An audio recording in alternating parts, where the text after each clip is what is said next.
Serangan panik menimpa Sarwenda. Istri Ruben Onsu nangis histeris lihat Bertrand Peto kerasukan. Reaksi panik Sarwenda saat melihat Bertrand Peto kerasukan disorot. Kepanikan Sarwenda mencuat lantaran Bertrand Peto mendadak kerasukan makhluk halus. Naluri sebagai ibu membuat Sarwenda tak kuasa melihat Bertrand Peto kerasukan hingga panik histeris. Insiden kerasukan Bertrand Peto terjadi di sela-sela syuting acara Kakak Beradik Podcast. Bertrand Peto yang berdiri di belakang Sarwenda masih tampak normal biasa saja. Kemudian ia diminta untuk memegang tangan seseorang yang sedang dirasuki makhluk halus. Beberapa detik tangan Bertrand Peto menyentuh orang tersebut membuatnya kesulitan bernafas. Tubuh Bertrand Peto mendadak tegang hingga membuat Jordi Onsu langsung berdiri dan menopangnya.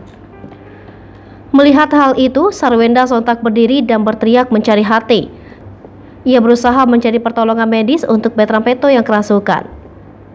Mata Bertrand Peto terbuka lebar menatap tajam hingga membuat suasana makin menakutkan. Beberapa kali Bertrand Peto tampak mengangkat lehernya hingga tegang seperti menahan sesuatu. Sementara itu Jordi Onsu, adik Ruben Onsu, memeluk erat Bertrand Peto sembari membacakan doa-doa. Tak hanya Bertrand Peto, orang yang kerasukan di awal masih belum sadarkan diri. Bahkan ia berteriak dan tertawa histeris hingga membuat suasana semakin dipenuhi kepanikan. Terkhusus kepanikan Sarwenda yang tak terbendung saat tubuh Bertrand Peto semakin tegang. Kekhawatiran Sarwenda kian memuncak ketika Bertrand Peto digotong ke mobil. Ia langsung menangis histeris sembari memanggil nama Bertrand Peto.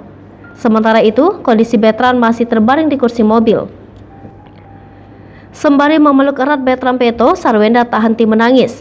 Namun Bertrand tak merespon dengan baik.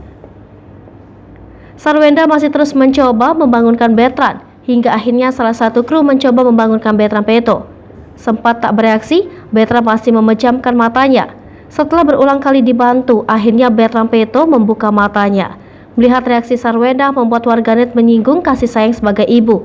Walaupun hanya sebagai ibu angkat, tanpa ketulusan Sarwenda membuat warganet melontarkan pujian. Hai pemirsa Sri Popo TV, jangan lupa komen, like, dan subscribe, serta tonton terus berita-berita terupdate lainnya ya.